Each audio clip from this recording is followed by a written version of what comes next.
कि श्रावण के महीने में मेरे देव अधिदेव महादेव की दुगनी भक्ति, मतलब एक लोटा जल नहीं, कितना, 2 लोटा जल शिव को समर्पित करते।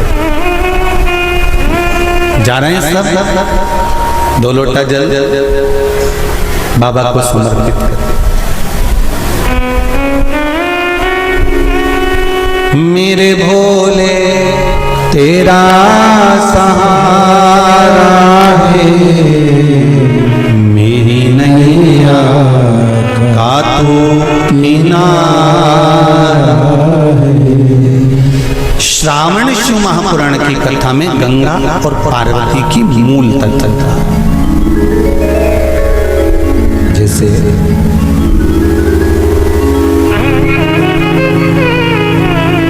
श्रावण का महीना आता है तो गंगा मैया और पार्वती मैया, ये दोनों सृष्टि के भार जब भगवान शंकर पर आ जाता है 4 महीने तक, जिसको हमारे यहाँ चतुर्मास कहा है, तो ये 4 महीना जब चतुर्मास का आता है तो सृष्टि का संपूर्ण भार मेरे देवाधिदेव महादेव पर है।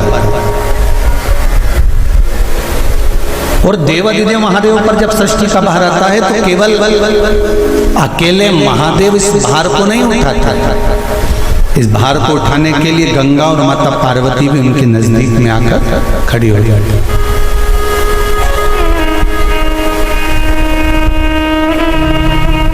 देखिए बड़ा सुंदर संवाद, ध्यान रखिएगा जरा श्रावण शिव महापुराण की कथा का।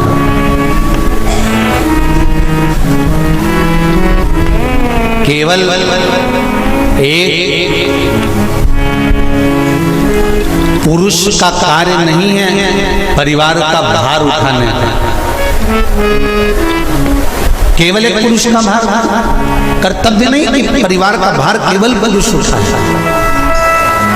शिव महापुराण की कथा कहती है कि धर्म पत्नी जो होती है, जिसको धर्म की ध्वजा कहा जाता है, धर्म पत्नी जो होती है ये पति के साथ मिलकर आधा भार अपने माथे पर लेकर चलती है, उसको धर्म पत्नी कहते हैं, जो भार तत्व को ग्रहण कर कर चलती है। केवल पति नहीं, केवल पति नहीं, धर्म पत्नी भी भार ग्रहण करती।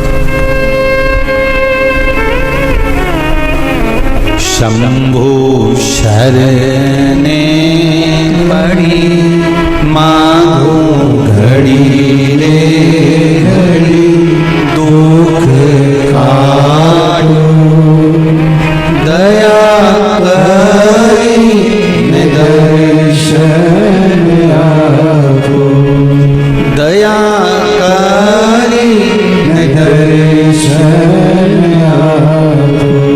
संपूर्ण भार पुरुष अपने ऊपर नहीं लेते, आधा भार धर्मपत्नी भी ग्रहण करते। वो भार कैसे कम होता है, जरा ध्यान देना कथा पर। पति दुकान पर जाकर, नौकरी पर जाकर, व्यापार करने पर जो कमा कर लाता है उसका भार, जो कमा कर लाया उसके माध्यम से धन से घर का थोड़ा भार कम हो जाता है। ये तो हुई कमाई से। अब शिव महापुराण की कथा कहती है कि पत्नी आधे भार को कैसे कम कर देते थे, तो कहा धर्म पत्नी आधे भार को ऐसे कम कर देती है कि वो घर में रहकर बच्चों का देख रेख कर कर, आए हुए अतिथिगण का सम्मान कर कर, भजन कर कर, कीर्तन कर कर, पुण्य कर कर, सत्कर्म कर कर, मंत्र जाप कर कर, नाम जाप कर कर, जो भगवत स्मरण में डूब कर जितना पुण्य अर्जित करती है धर्मपत्नी, उसमें से आधे से आधा पुण्य अपने पति के खाते में देती चली जाती है, उस भार को उठाने के लिए।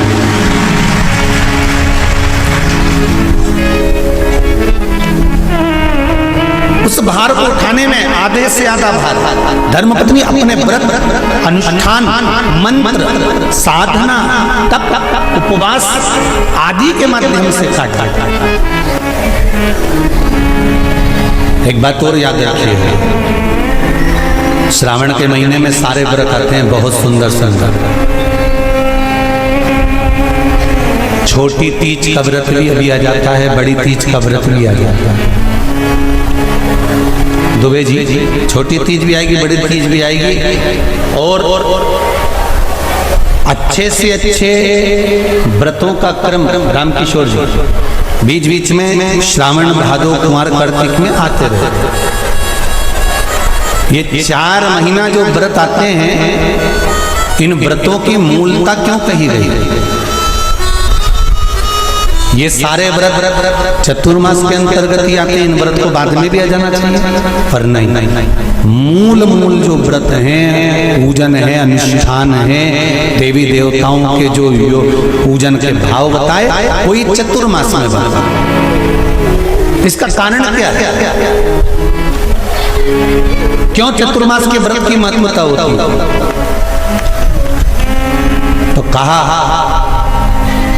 इस चातुर्मास के अंतर्गत स्त्री नारी जो व्रत धारण करती है, हाथों में चूड़ा पहनना, पाँव में पायल पहनना, महावुर लगाना, मेहंदी लगाना, ये जितने छोटी तीज, बड़ी तीज और अन्य तीजों आएंगे, त्यौहार आएंगे चतुर्मास में, माताएं हरतालिका तीज हुई, छोटी तीज, बड़ी तीज हुई, भादों के कोई व्रत हुए, अनुष्ठान हुए, छठ हुई, पूजन, जो भी माताएं पूजन करेंगी उसके अनुसार वो हाथों में, शरीर पर 16 श्रृंगार धारण करती हैं, बहुत सारे श्रृंगार धारण करती हैं, और श्रृंगार धारण करने के साथ साथ माताएं अखंड सौभाग्य की वस्तुएं भी इस त्यौहार पर दान करती हैं।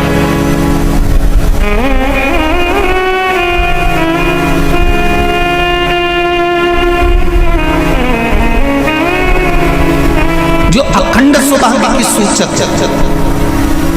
जो अखंड सौभाग्य की वस्तुएं वो देने का प्रयास करते दान। क्यों जीजियो, एक बात बताओ, जितने भी माताएं कथा सुन रही हैं और जितने फेसबुक यूट्यूब पर सुन रहे हैं और जितने आस्था चैनल पर सुन रहे हैं, श्रावण के महीने की श्रावण शिव महापुराण की कथा सुन रहे हैं, एक बात दिल से बताना, जितनी सौभाग्यवती माताएं होती हैं, ये संक्रांति पर भी 13 चीजें दान करती हैं, 14 चीजें दान करती हैं। बीच में कोई 16 सोमवार का उद्यापन करेंगी तो भी सुहाग की सामग्री देंगी, उद्यापन करेंगी तो भी सुहाग की सामग्री देंगी, कोई कार्य करेंगी तो भी सौभाग्य की सामग्री देंगी। सौभाग्य की सामग्री का दान क्यों किया जाए? सौभाग्य सूचक वस्तुओं का दान क्यों किया जाए? सौभाग्य की वस्तुएं क्यों प्रदान करी जाती है, क्यों दी जाती है? उसका कारण क्या है?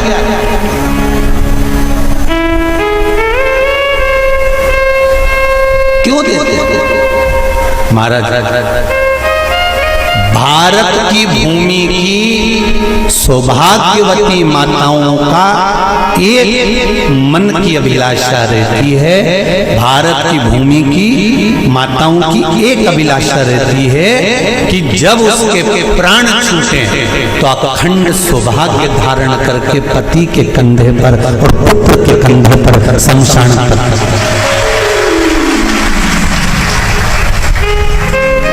ये भारत की भूमि की माताओं की सोच, उनके मन का संकल्प, उनके मन का भाव। और विदेश की माताओं का क्या संकल्प होता है? महाराज, भारत का एक संत विदेश गया और भारत के संत जब विदेश गए तो वहां पर एक माँ, एक स्त्री पति की कब्र के पास में बैठकर पंखा कर रही थी। भारत के संत को बड़ा दुख हुआ, देखो हमारे यहाँ की माताएं तो पति के साथ सती हो जाती हैं, हमारे भारत की भूमि की माताएं तो पति के साथ सती हो जाती हैं, पर ये तो विदेश की माताएं तो भारत की माता से भी बढ़कर है कि पति मर गया कब्र के अंदर है तो भी पंखा कर रही हैं। ये तो इनसे भी बड़ी है, भारत की माता से भी बड़ी, ये विदेश की माता।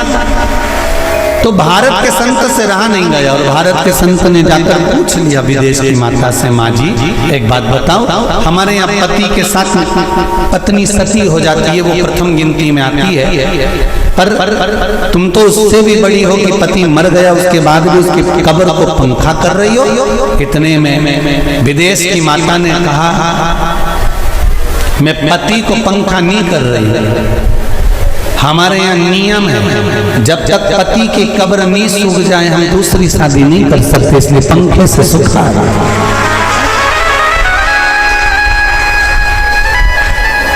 इसलिए पंखे से सुखा रही है। मेरे भारत की माताओं में और विदेश की माताओं में अंतर है सर।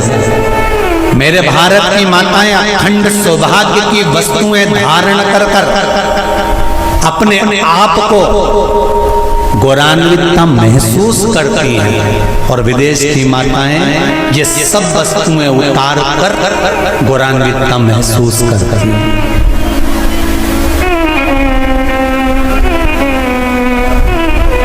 क्यों देते हैं चूड़ी का दान, क्यों देते हैं बिंदी का दान, क्यों देते हैं अखंड सौभाग्य का दान?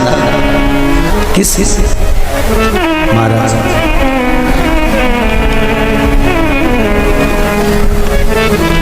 मेरे हाथों में भर भर के चूड़ी रहे,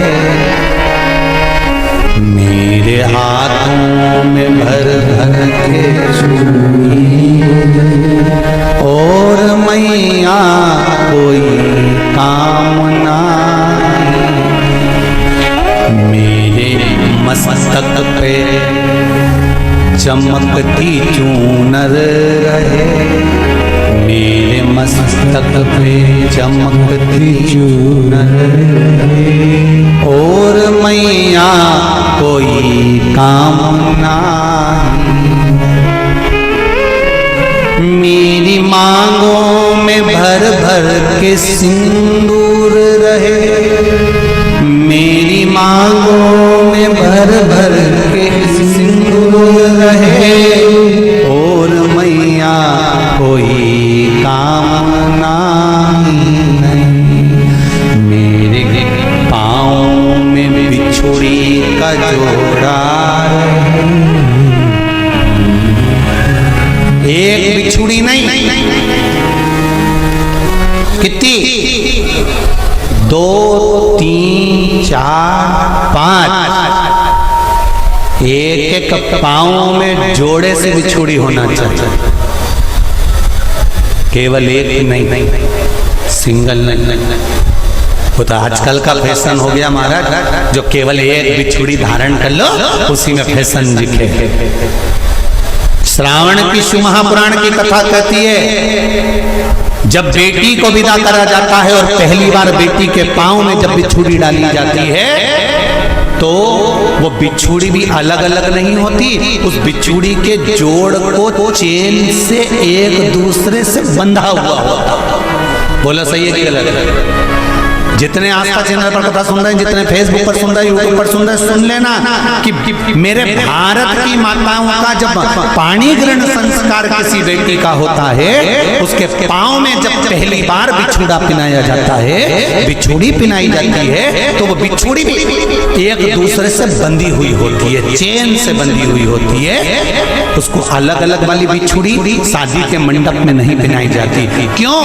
जैसे ये बिछुड़ी एक दूसरे से पांव में बंधी हुई है, तुम्हारी जिंदगी अंतिम श्वास तक ऐसी ही बंधी की बंधी रहे, यही बनना चाहिए।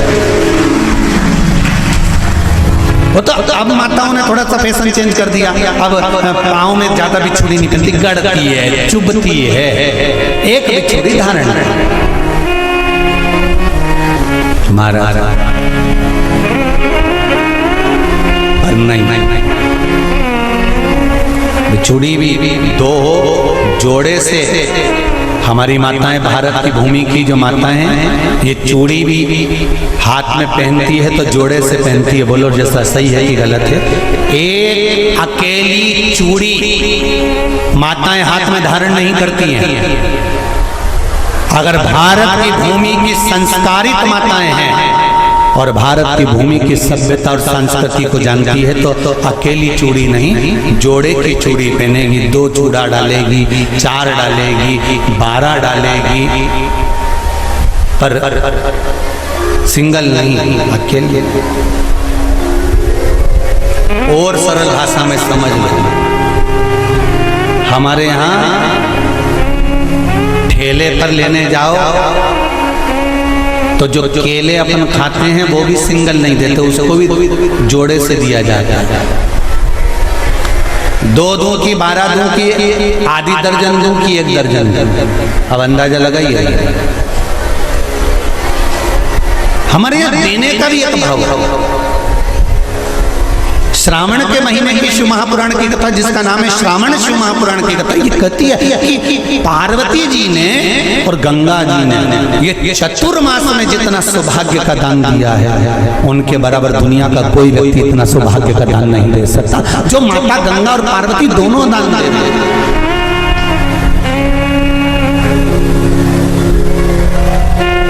प्रतिदिन दे रहे हैं। और अब तो फैशन आ गया, तुम लोगों जो सौभाग्य का दान देते हो प्लास्टिक की डलिया में देते हो, पर एक पुराण को उठा कर देख लेना, एक उद्यापन को उठा कर देख लेना, जितनी तुम कथा तुम्हारे घर में छोटी छोटी कथाओं की पोथियां पढ़ी हो उनको उठा कर देख लेना, उसमें नहीं लिखा कि प्लास्टिक की डलिया में सौभाग्य की वस्तु का दान दिया जाता है। उसमें लिखा है बांस की पिटारी में, बांस की डलिया में सौभाग्य की वस्तुओं का दान दिया गया। क्यों?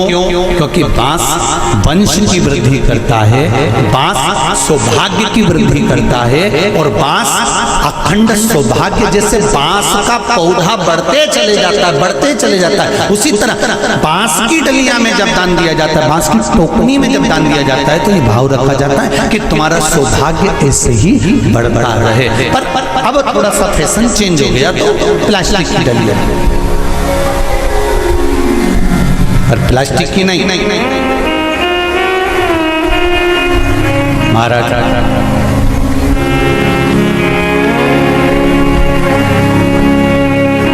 शिव तत्व की ओर चल शंभु शरणे पड़ी मांगू घड़ी रे घड़ी दुख काटो दया करी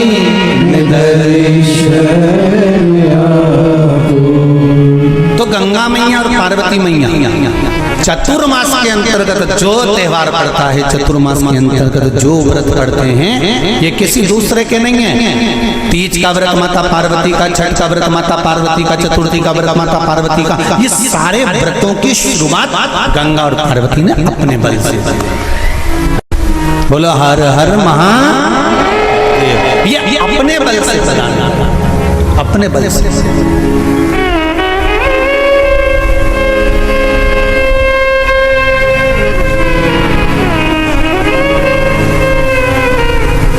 एक बार बाबा देवाधिदेव महादेव भगवान शंकर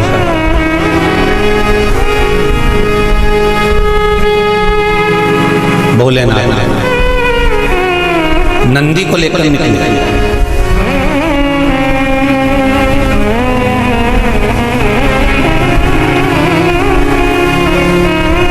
और नंदी को लेकर जब भोलेनाथ जी चले,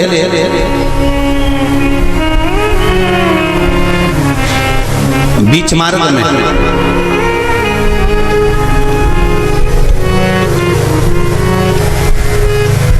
जिस चंचुला देवी का पति बिंदुक के प्राण छूटे थे,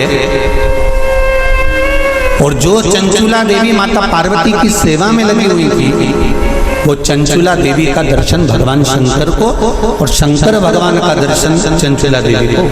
अब देखिएगा जरा कथा पर विशेष ध्यान रखना। श्रावण महीने की शिव महापुराण की कथा कह रही है कि नारी का अखंड सौभाग्य कैसे रह सकता है।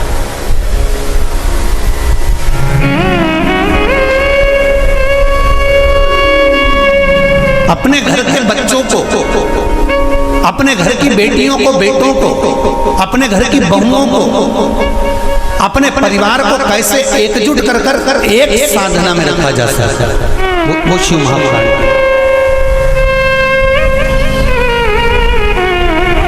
महाराज बीच में चंचुला देवी दिखी, नंदी पर बैठे बाबा भोलेनाथ चल चल चल, और आराम से देवाधिदेव महादेव जा रहे थे।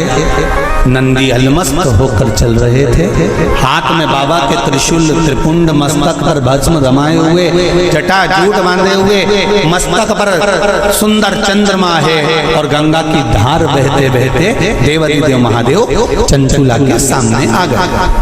चंचुला वो जिसका पति बिंदु प्रेत योनि में पड़ा हुआ था और बेदब्य था, उस चंचुला ने धारण कर कर रखी थी, उसका पति जीवित नहीं था।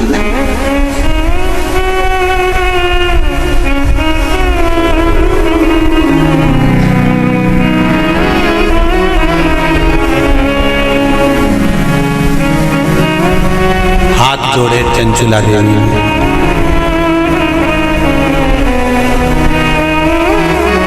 और निवेदन करा, महाराज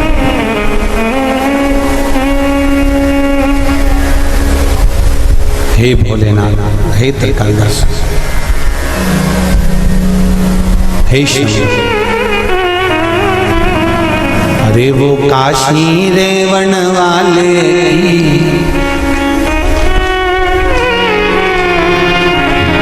वो उज्जैन रहने वाले की जय होना चाहिए, जय होना चाहिए।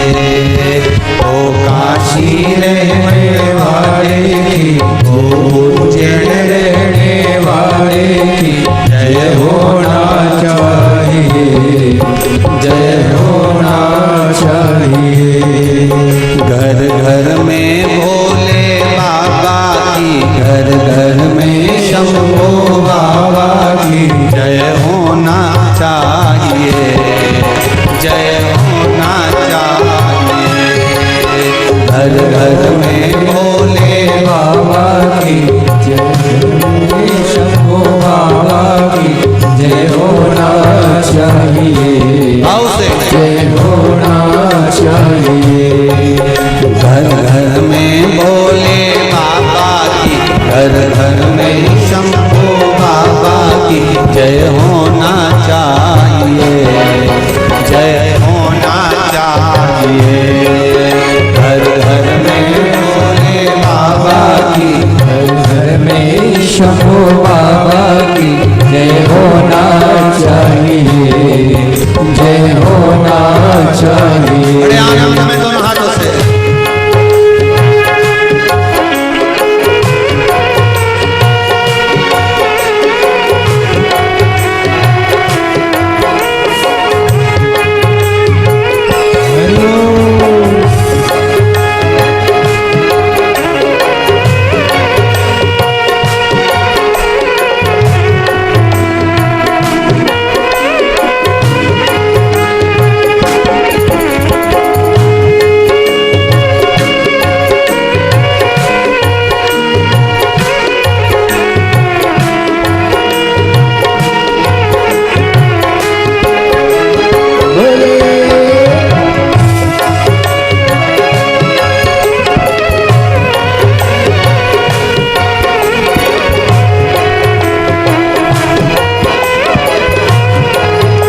भक्तों का उद्धार किया, भस्मासुर मार दिया, भक्तों का उद्धार किया। वो भस्मा मारण वाले की, वो भस्मा मारण वाले की, वो भस्मा मारण वाले की, वो भस्मा मारण वाले की जय होना चाहिए, जय होना चाहिए।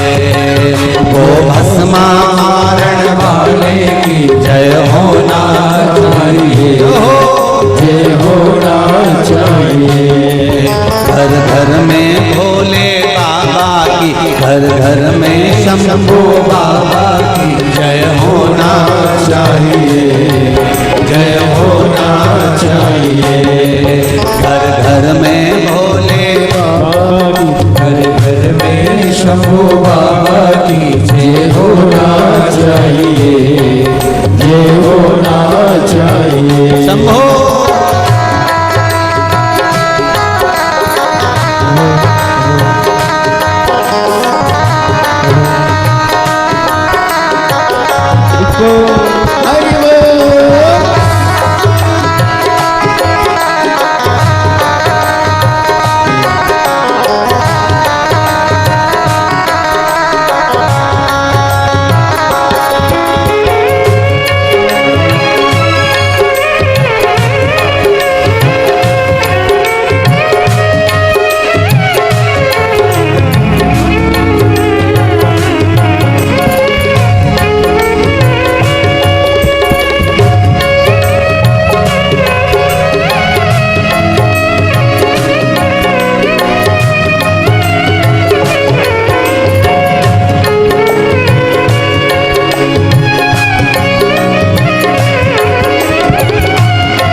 भक्तों का उद्धार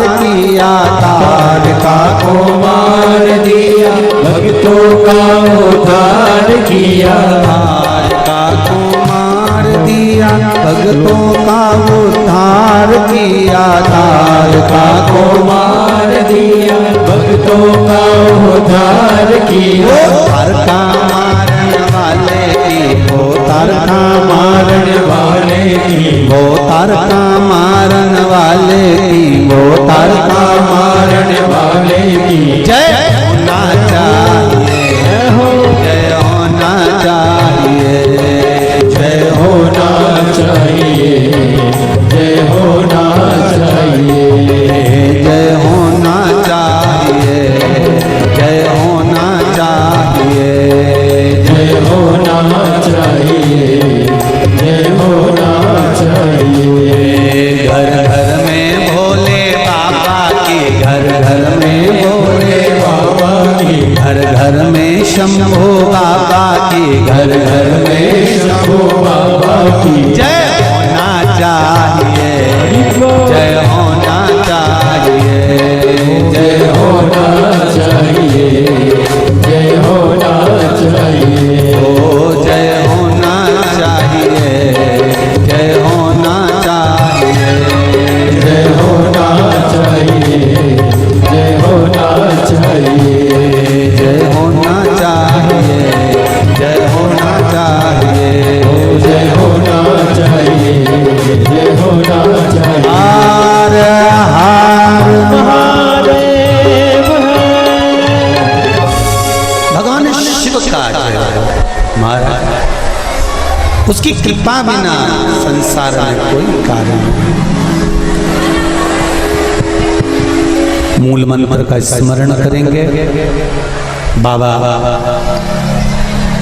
देवाधिदेव महादेव से प्रार्थना करेंगे कि हे भोले बाबा, हे शंभु बाबा, हे कैलाशी, हे अविनाशी, हे उघड़दाना, हमारे मन के मनोरथ को पूर्ण करें। श्री शिवाय नमस्तुभ्यं, श्री शिवाय नमस्तुभ्यं, श्री शिवाय नमस्तुभ्यं, श्री शिवाय नमस्तुभ्यं, श्री शिवाय नमस्तुभ्यं। शिव महापुराण का ये मूल मंत्र है। शंकर भगवान की पुराण तुम्हारे सम्मुख में है। भले आस्था चैनल पर कथा सुन रहे हो, फेसबुक यूट्यूब पर सुन रहे हो, चाहे एक वरेश्वर बाबा की पावन धरा पर ऑनलाइन शिव महापुराण की कथा को श्रवण कर, जहां बैठकर सुन रहे हो वहां दिल से बाबा से अपने मन की बात इस मंत्र को बोलने के बाद अवश्य कह लेना चाहिए। उससे विनती अवश्य करना चाहिए। तेरा ही दिया मैंने खाया पिया, तेरा शुक्रिया है, तेरा शुक्रिया है। दिल से कहो, हम तेरे भरोसे पर कथा सुन रहे हैं, हम तेरे सहारे सुन रहे हैं और तुझे साधना। और ये साधता भी वही है, कोई दूसरा नहीं साध सकता। महाराज तलवार के घाव को सुई पर निकाल देता है तो मेरा शंकर ही हो सकता है, इसके सिवा कोई दूसरा नहीं।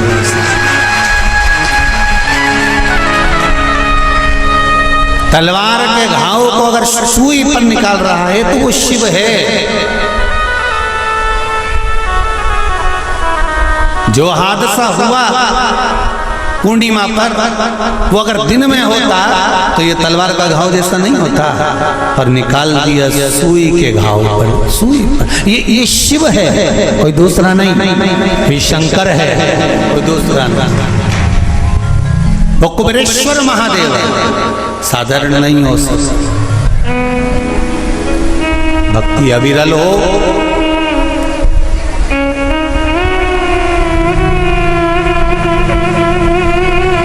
चारों तरफ लोगों ने कह दिया, कोई कहे 50 चले गए, कोई के 20 चले गए, कोई के 40 चले गए, कोई के ऐसा हो गया, कोई कहे वैसा हो गया। पर प्रकृति के आगे कुछ नहीं। कब कोरोना महामारी आकर चली जाती है, कब हवा तूफान आकर चले जाता है, किसी को नहीं। ये तो शिव है जो सादा चंचुला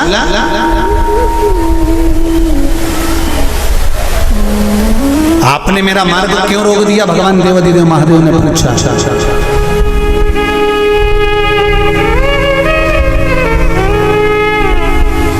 आपने मेरा मार्ग क्यों रोका है? इस मार्ग को रोकने का कारण क्या है?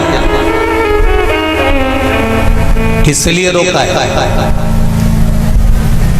चंचुला देवी की आंख में जल भरा हुआ।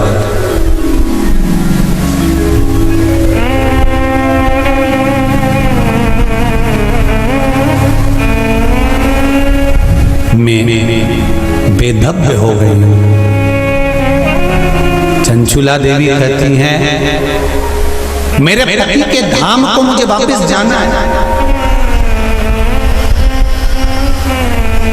जिस लोक में मेरा पति रहता है मुझे उस लोक में जाना।